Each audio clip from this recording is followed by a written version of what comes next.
Ladies and gentlemen, what is going on? Welcome back to a brand new Call of Duty Warzone video on the channel. Today we are doing an ultimate beginner guide. I know a lot of new players are coming still, even after sort of the game is like a year old or the mode is a year old. New people are still coming in every single day just to play with people that are more experienced or have the sort of same skill level as them, so they're going into it blind. This is the video for you guys. And if you are playing Warzone a while, there is probably a couple of tips in here that you could use in your gameplay. I will have a more advanced version and more advanced tip video coming on later this week, so if you are new and you do learn something from this video and you want to learn more, make sure you do subscribe. And yeah, without further ado, we are gonna get right on into it. So Call of Duty Warzone is a run and gun battle royale, which means a lot of the loot and a lot of the weapons you pick up are going to be on the ground, but of course you can use custom loadouts, and that is how you are going to sort of get the upper edge. People can make custom loadouts that are a lot better than the sort of map drops when it comes to weapons. And one of the basics is to hold a long range weapon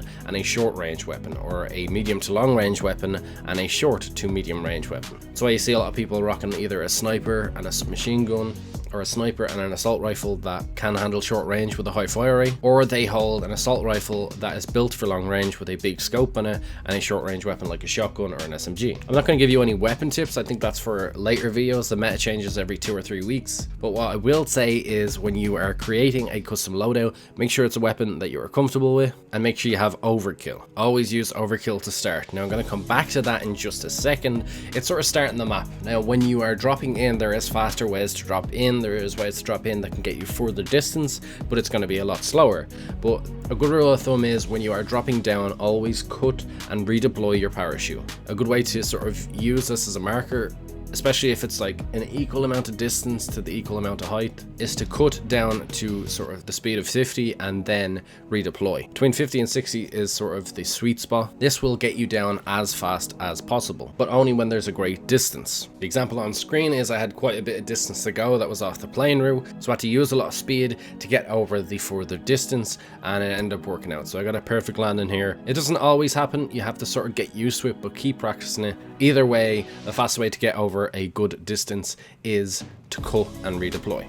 So once we get on the ground, or before even that, you should be marking either a bounty or a scavenger contract to start. The objective really at the start of the game is 1, to not die, and 2, to get up enough cash to get the loadout that we were previously talking about. A loadout drop will enable you to get your custom class in the lobby.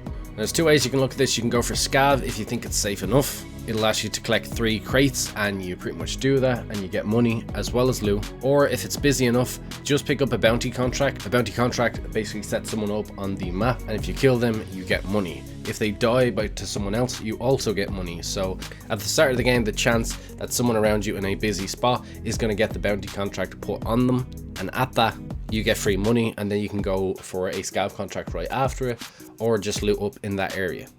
So either way, it's a win-win. Now I said I was coming back to loadouts. You obviously get your first loadout being Overkill, and this is why. There's a map loadout drop that comes in at the close of the first zone between 13 and 11 seconds before it fully closes. That would be the second loadout drop that you have, providing a successful collection of cash or like a successful scav contract, and that is when you swap to Ghost. Now you can also see that I have EOD, which sort of limits the amount of damage you take from explosions, as well as Battle Hardened, which reduces the sort of duration of stuns, because at this stage you've sort of collected everything, you've got everything, you are heading to late game even though it's still early on. You want to set up as early as possible. There is another loadout that comes in on the close, I think, of the 5th zone, but at that stage you want to already be kitted out and set up in a specific spot. Ghost obviously hides you from UAVs, which a lot of people decide to buy from the shop. A bonus tip in here when we finish on dropping in, basically a lot of people will try shoot you with the pistol. Punching is faster, just use the punch or the melee.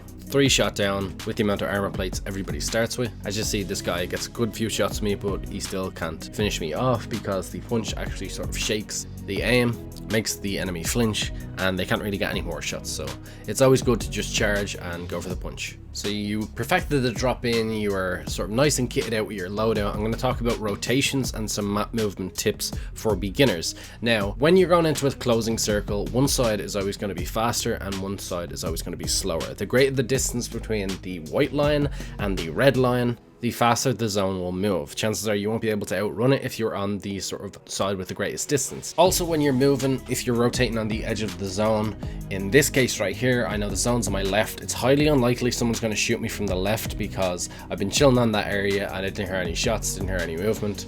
So I'm always blocking my right side with either rocks or trees. You're not always going to be able to do this. Sometimes there's just an open space, you got to work with it. But at least you know, chances are if you're going to glance, there's a 90% chance you're going to be glancing right. So you can be running and looking right because that's the area with the highest chance there's going to be an enemy. Always use the map to your advantage. I think a lot of Warzone veterans here would agree with me in don't trust rocks either. Unless you know the map, rocks are quite hard to climb and you end up just bouncing down off them. So especially if you're using them on a tight rotation where you need to get up and you need to run and the zone is coming in, don't really rely on them. Just go the other way, go the long way if you have to. You're always safer in the center of a circle or in the center of a zone than you are on the edge, because everybody on the edge is going to be running. You're going to have to look left, you're going to have to look right, providing you're in an open space and not using the tip from earlier. You can use cars to rotate, but cars do appear on the minimap. A great place to be is up on the top of a hill or up on a high building, providing it's in the zone. And coming back to the map, we're going to talk about settings.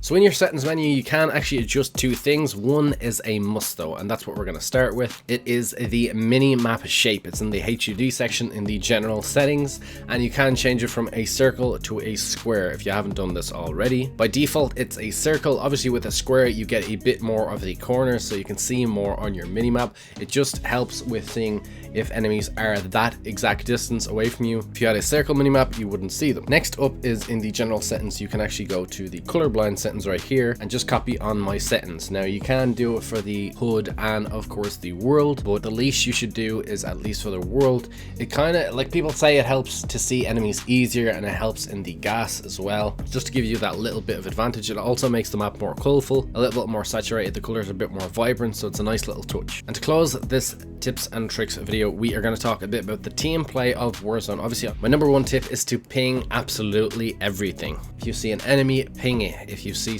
dots coming up on your map, ping it with your normal ping, whether it's orange, blue, green, or purple, so you know that enemies are in that area. Because if it comes to it and you have to rotate that way or you're running that way for a shop, you know enemies have recently been there the last time you pinged it.